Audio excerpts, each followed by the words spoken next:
जो ईरान बाहर से अमेरिका जैसी सुपर पावर के सामने सीना चौड़ा करके लड़ रहा है, लगातार मिसाइलें दाग रहा है और झुकने को बिल्कुल भी तैयार नहीं है, क्या वो अंदर से पूरी तरह से खोखला और बगावत की आग में अब जल उठा है?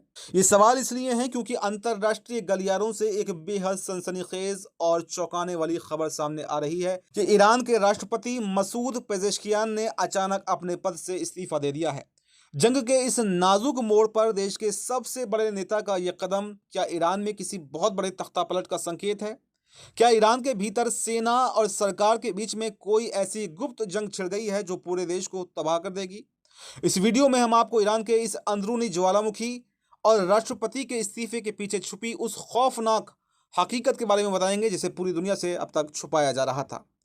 ईरान इंटरनेशनल की एक एक्सक्लूसिव रिपोर्ट के मुताबिक राष्ट्रपति मसूद पेजेश्कियान ने इस भारी नाराजगी के साथ में अपना इस्तीफा सौंपा है कि जब देश के सारे बड़े और रणनीतिक फैसले सिर्फ सेना को ही लेने हैं तो फिर सरकार का आखिर क्या ही काम है। सूत्रों का कहना है कि ईरान की सरकार को अमेरिका के साथ चल रहे युद्ध और देश के महत्वपूर्ण नीतिगत फैसलों की प्रक्रिया से पूरी तरह बाहर कर दिया गया है।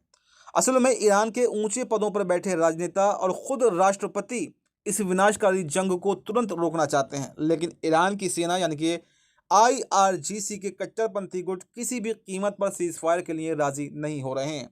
सेना ने पूरे देश और सत्ता को अपने कंट्रोल में ले लिया है, जिससे नाराज होकर पेजेश्कियान ने साफ कह दिया है कि ऐसी परिस्थितियों में उनके लिए संवैधानिक जिम्मेदारियां निभाना अब नामुमकिन हो गया है। हालांकि ईरान टुडे जैसे कुछ सरकारी संस्थान इस महज एक अफवाह बता रहे हैं, लेकिन खुद राष्ट्रपति का आखिरी सोशल मीडिया पोस्ट बेहद रहस्यमयी है, जिसमें उन्होंने लिखा कि बिना कठिनाइयां झेले बड़ी चुनौतियों का सामना नहीं किया जा सकता, जिसने इस कन्फ्यूजन और डर को और भी ज़्यादा बढ़ा दिया है।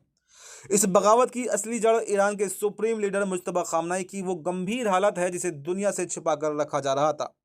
अमेरिकी अखबार द न्यूयॉर्क टाइम्स की एक लीक रिपोर्ट के मुताबिक सुप्रीम लीडर इस वक्त सत्ता संभालने की स्थिति में बिल्कुल नहीं है और उनका इलाज एक खुफिया ठिकाने पर चल रहा है। रिपोर्ट्स का दावा है कि उनके पैर और हाथ की कई सर्जरी हो चुकी हैं और उनका चेहरा भी बुरी तरह से प्रभावित हुआ था। सुप्रीम लीडर की इसी कमजोरी का फायदा उठाकर पूरी कमान अब सेना के हाथ में आ गई है, जिन्होंने राष्ट्रपति तक को सुप्रीम लीडर से मिलने पर पाबंदी लगा रखी है। इस इस्तीफे से ईरान को वैश्विक मोर्चे पर भारी नुकसान हो सकता है, क्योंकि देश में राजनीतिक अस्थिरता फैलने से अमेरिका को हावी होने का एक मौका तो जरूर मिल जाएगा। अब सवाल ये उठता है कि अगर ये इस्तीफा पूरी तरह मंजूर होता है तो फिर ईरान का अगला राष्ट्रपति कौन होगा? राजनीतिक विश्लेषकों का मानना है कि सेना अब किसी ऐसे कट्टरपंथी चेहरे या फिर सैन्य जनरल को सत्ता की कुर्सी पर बैठा सकती है जो अमेरिका के खिलाफ इस जंग को और भी ज्यादा तेज कर सकता है। तो कुल मिलाकर ईरान इस वक्त अपने इतिहास के सबसे बड़े और नाजुक दौर से गुजर रहा है, जहां पर हर महाशक्ति अमेरिका से जंग चल रही है और अंदर सेना और सरकार आपस में ही भिड़ चुके हैं।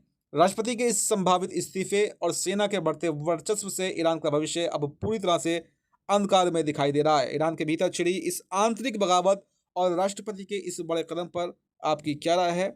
आपकी जो भी राय हो हमें कमेंट बॉक्स में ज़रूर बताएं और देखते रहें ZMPCG।